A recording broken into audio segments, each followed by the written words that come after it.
Bonjour à toutes, bonjour à tous. Ça y est, j'ai reçu le matériel, c'est allé très vite. Quelques jours après la commande, c'est arrivé. Donc aujourd'hui, je vais vous le présenter. Donc ce matériel, il y a trois produits. Un produit que beaucoup d'apiculteurs connaissent, mais j'en avais besoin. Et deux autres qui sont quand même très innovants et je ne pense pas qu'il y ait beaucoup d'apiculteurs qui connaissent les deux produits. Donc écoutez, je lance l'intro et on se retrouve ensemble pour découvrir cela.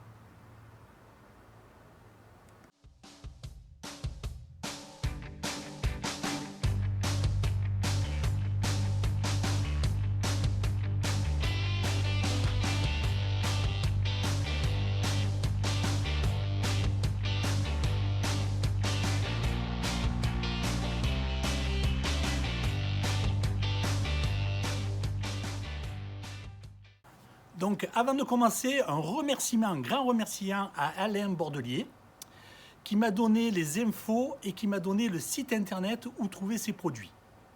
Donc Alain Bordelier, c'est un abonné à ma chaîne. Donc ce qui est bien, c'est qu'on voit qu'il y a beaucoup de communication qui se passe. Qu'on soit Alain Bordelier est un apiculteur amateur, hein. N'empêche qu'il a eu des informations que moi j'avais pas et il m'en a fait profiter. Donc je le remercie chaleureusement et comme quoi ce qui m'a communiqué m'intéresse fortement puisque j'en ai et je vais pouvoir maintenant voir l'efficacité réelle sur le terrain. Allez, on est prêt, on attaque par le premier produit. Voilà le premier produit, la harpe électrique. Bon, vous avez été quelques internautes à me dire, mais je pense que tu parles de la harpe électrique. Donc le premier produit, oui, c'est la harpe électrique. C'est le produit qui est le plus connu. Les deux autres, c'est complètement différent. Donc, ici, c'est des produits qui viennent d'une société espagnole, hein, comme je vous l'ai dit en préambule, hein, ça m'a été donné par Alain, un internaute. C'est la société, vous l'avez ici, avec, bien sûr, le site internet. Donc, toutes les notices, le montage, tout ça, c'est en français, il n'y a pas de souci. Ils ont aussi des vidéos sur leur site, ça se monte facilement. Mais il faut quand même un certain temps pour régler, pour mettre tous les câbles, etc. Donc l'avantage, c'est qu'avec les ressorts, on a une tension optimale de partout. Donc pourquoi avoir choisi le site que m'a donné Alain? J'ai regardé un petit peu partout, ce qu'on trouvait en France, parce que vous avez pu le voir, c'est une société qui est basée en Espagne. Et ce qui m'a fait prendre les produits chez eux, c'est que déjà, on me le conseillait. Et la deuxième chose, c'est au niveau la conception du montage et le prix, ça défie toute concurrence. J'arrivais pas à trouver mieux rapport qualité-prix. Et même, j'étais très loin quand je regardais ce qui est fabriqué malheureusement sur le territoire français, même si je privilégie d'abord les sociétés françaises, mais là c'est pas possible, hein. Avec l'écart de prix, c'est pas possible. Donc je vous mettrai le prix chaque fois des produits en haut pour que vous ayez un ordre d'idée, mais comme ceci, ça coûte 2 fois moins cher chez... Celle-ci coûte 2 fois moins cher que si vous la commandez sur notre site, hein. En gros, hein, c'est à peu près le ratio. Donc c'est quand même important. On ne parle pas de 2 ou 3 euros. Donc elle est en inox. Donc pas de problème. Ça se pourrit pas, ça rouille pas, ça peut rester dehors sans souci. C'est une harpe. C'est une 80 parce que vous avez aussi des 60. Hein. Donc là c'est une harpe en 80 et c'est une harpe à eau. À eau, c'est quoi? C'est-à-dire que vous avez un récipient pour mettre de l'eau. Alors on met toujours de l'eau savonneuse, c'est-à-dire que vous mettez un produit vaisselle à l'intérieur, un petit peu, avec de l'eau. C'est pour éviter que le frelon qui tombe dedans, qui n'est pas mort, ne puisse, pour l'éviter de nager et de sortir du bac et repartir. Voilà. Alors, l'avantage de la harpe et l'inconvénient. Pourquoi j'ai pris aussi une harpe? Et pourquoi j'ai pris d'autres produits? Parce que la harpe, c'est un produit qui est passif. Alors quand je dis passif, c'est quoi passif? C'est un produit que vous posez à un endroit, et le frôlon doit venir y passer entre deux câbles où vous avez un plus et un moins, où le frôlon avec ses ailes va toucher les deux câbles, va s'électrocuter et mourir. Donc c'est vraiment sur le passage du frôlon que ça va se passer. Il n'est pas attiré en fait par le piège. C'est pour ça que je dis que c'est un produit passif. Ça marche très bien. J'ai eu dernièrement encore des abonnés qui m'ont mis des messages là-dessus où ils avaient de très bons résultats. Un qui est pas très loin de chez moi et où il en fait plus de 20 ou 50, je ne sais plus, par jour avec sa harpe. Donc c'est quand même un gros avantage parce que ça évite d'être présent devant ces ruches. Et moi, avec le nombre de ruchers, de ruches que j'ai, ce n'est pas possible. Ce n'est pas possible. Je ne peux pas être partout sur tous mes ruchers en même temps.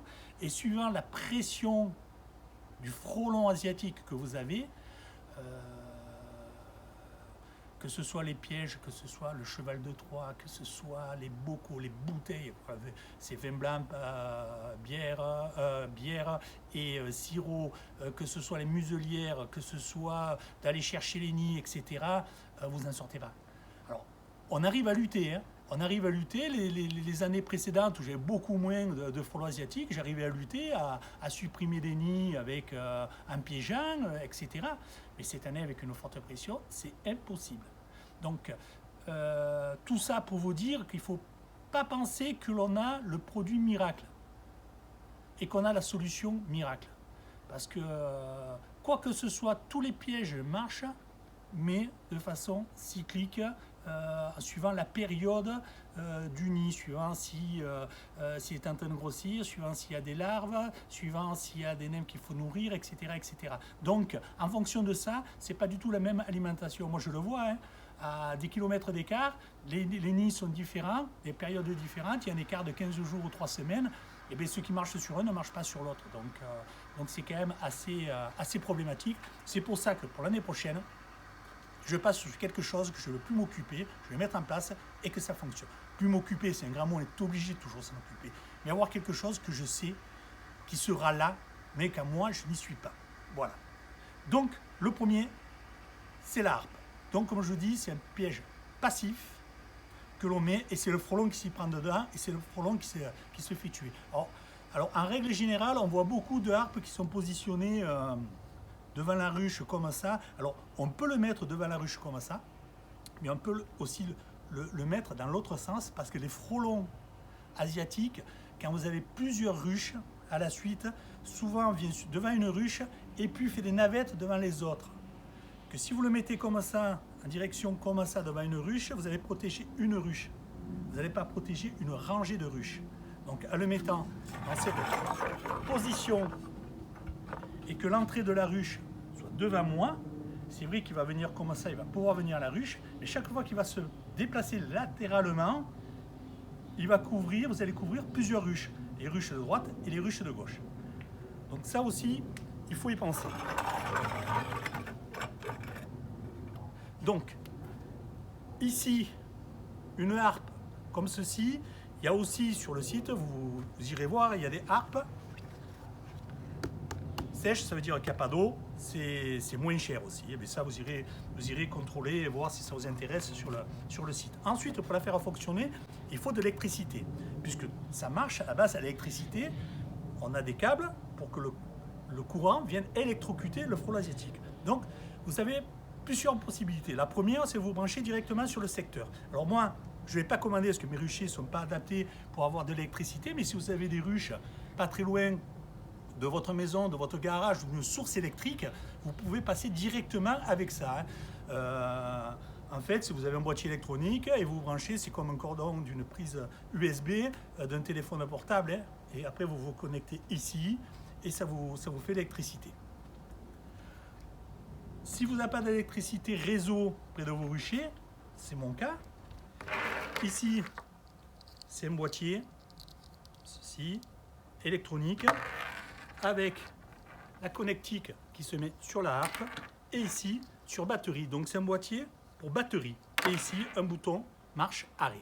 arrêt dès que vous approchez, que vous allez tripoter votre harpe, parce que ça envoie quand même ça réveille et marche quand vous voulez que le soit marche. Donc, de cos, plus et moins, que vous branchez sur votre batterie. Alors, c'est livré sans batterie. Après, les batteries, moi j'ai regardé, j'ai commandé sur un site internet parce que les prix sont hyper attractifs, que j'ai pas encore reçu. Mais voilà.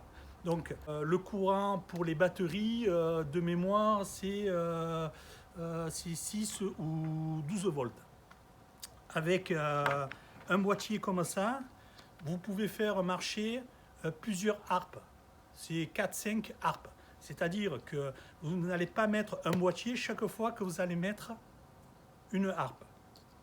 Donc vous connectez, vous voyez, vous avez chaque fois deux connectiques. Une connectique sur la première, vous branchez votre boîtier et ensuite, avec la rallonge, vous connectez ici et vous l'amenez à une autre harpe et vous pouvez continuer autant de fois que vous voulez avec vos rallonges jusqu'à 4 ou 5 harpes. Donc, le coût de ce boîtier est à diviser avec le nombre de harpes que vous allez mettre dessus, alors pensez-y. Vous pouvez mettre ici un panneau solaire qui vous remplace la batterie. Donc, votre rucher, il faut qu'il soit au soleil pour pouvoir faire de l'électricité. Donc, quand vous avez du soleil, le branchement, c'est le même principe. Quand vous avez du soleil, ça produit de l'électricité. Quand vous n'avez pas de soleil, vous ne produisez pas d'électricité parce que celui-ci n'est pas accouplé aussi à une batterie.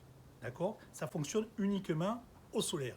Alors moi, j'ai des ruchers qui sont au soleil du matin au soir, donc je peux les faire fonctionner avec ces boîtiers.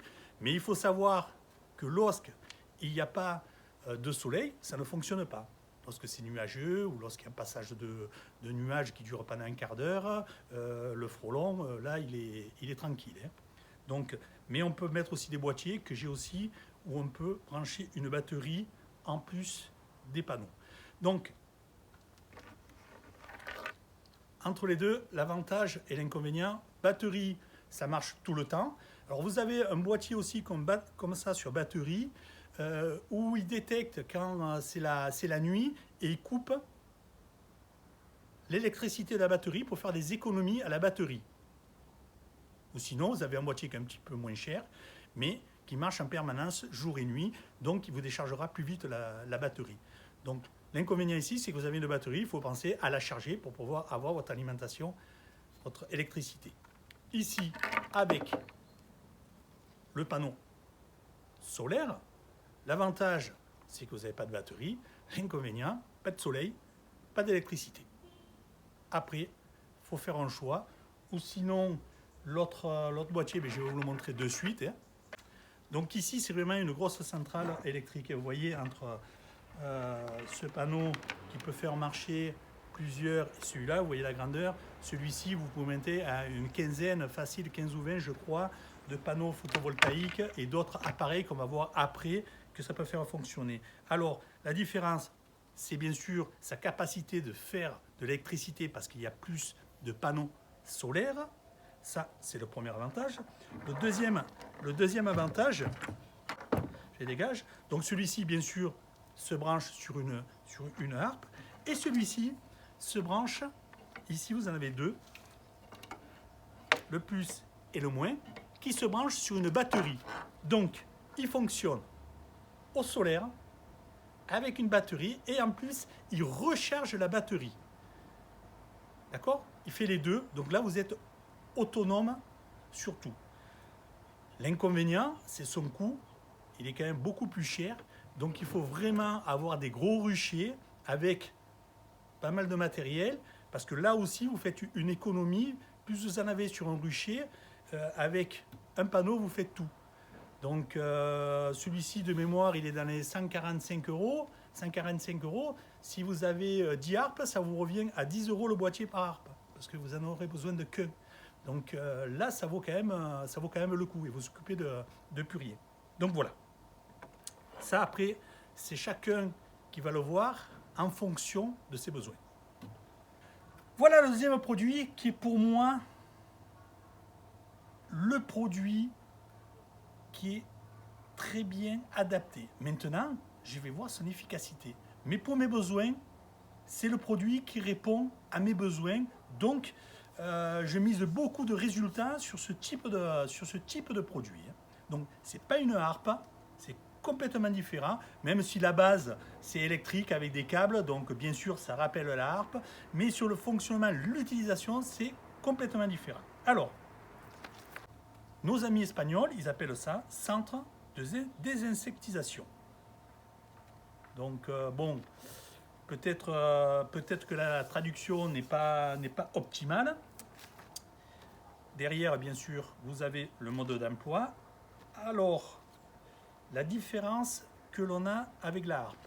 Donc, ici, on a des fils électriques sur l'avant et l'arrière. Ça veut dire qu'on a chaque fois 2 câbles, et alors que sur la harpe, on n'a qu'un câble chaque fois. Et ici, vous en avez un devant, un derrière, sur chaque rangée. Vous avez ici 2 petits récipients où on peut mettre de l'appât. Ici, sur le bas, vous avez un V en inox pour récupérer les frelons asiatiques, les faire basculer dans une grille qui est sur le bas pour qu'ils viennent dans la bouteille. Ce qu'on n'a pas aussi sur la harpe. Vous avez ici aussi un support pour rajouter de l'appât supplémentaire que vous pouvez mettre. Alors, là-dessus, je vais vous montrer, de ne pas faire comme moi. Sur la présentation, on voit ici un récipient où on peut mettre bien sûr des appâts, sur ce que je viens de vous montrer en bas, et que j'avais pas. Donc, j'ai pensé maladroitement qu'ils avaient oublié de me le mettre. Mais en fait, c'est pas qu'ils avaient fait un oubli, c'est une option que je n'ai pas prise. Donc c'est sûr que si vous commandez pas, vous recevez pas. Ça, c'est tout à fait normal. Donc peut-être que je vais le commander parce que je vais voir si c'est vraiment pratique ou pas. Je verrai ça dans le futur. Avec les appâts que l'on peut rajouter ici et sur le bas, on se rend compte qu'on n'est plus sur un piège passif comme l'harpe, mais sur un piège actif. Puisqu'on devient actif, puisque là, on appâte le frelon pour qu'il vienne sur le piège. Donc chaque fois qu'il va vouloir passer d'un côté ou de l'autre, il va se prendre dans les câbles. Une fois qu'il est pris dans les câbles, certains vont mourir, être électrocutés de suite, et d'autres qui vont pas mourir. Ça dépend de comment le choc électrique les a touchés. Donc, une fois que le frelon a été pris, il tombe ici dans le V que je vous ai expliqué. Il y a la grille en bas, il ne peut pas en sortir. Et ici, les vivants sont happés par la lumière que vous avez ici du jour et viennent dans la bouteille. D'accord ? Une fois qu'ils sont dans la bouteille, ils restent en vie, ils ne peuvent pas se noyer, même s'il pleut, parce que l'eau ne peut pas y rentrer dedans. Donc, ce qui se passe, c'est qu'ils sont vivants et prisonniers. Donc là, c'est l'autre intérêt que moi j'avais d'avoir ce type de matériel, c'est que je me retrouvais avec un piège actif que je peux changer en fonction de la période de mes appâts. Si mes appâts, j'en ai pas mis, de toute façon, ils fonctionnent comme une harpe, donc il a toujours sa fonction, donc c'est pas vital comme les bocaux, etc., etc., etc. Et je me retrouve avec des frelons qui vont être prisonniers et vivants, que je vais pouvoir utiliser. Donc voilà ce type de produit, toujours pareil, inox. Ça fonctionne toujours à l'électrique, de la même façon que la harpe. Donc les produits que l'on a vus, des boîtiers électroniques qui fonctionnent sur la harpe, fonctionnent pour ceci. Donc vous pouvez connecter une harpe à ceci. C'est toujours le même principe. Et de ceci repartira une harpe.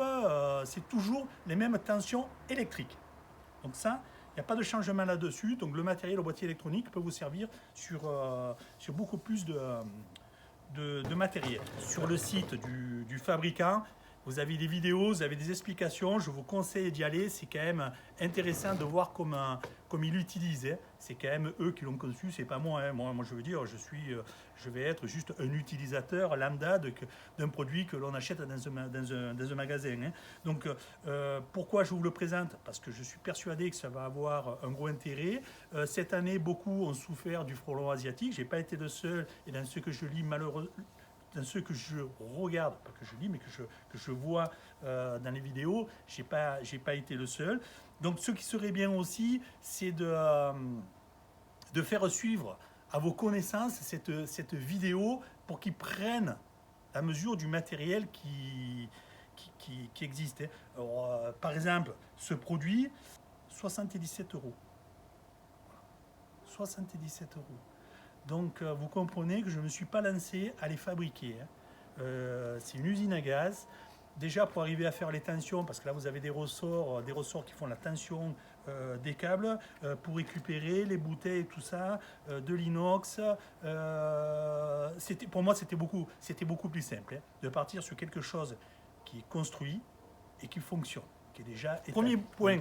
Je me répète, mais rapport de la harpe, il n'est pas passif, il est actif. Donc il fait la même chose que la harpe. S'il passe naturellement, il se fait prendre.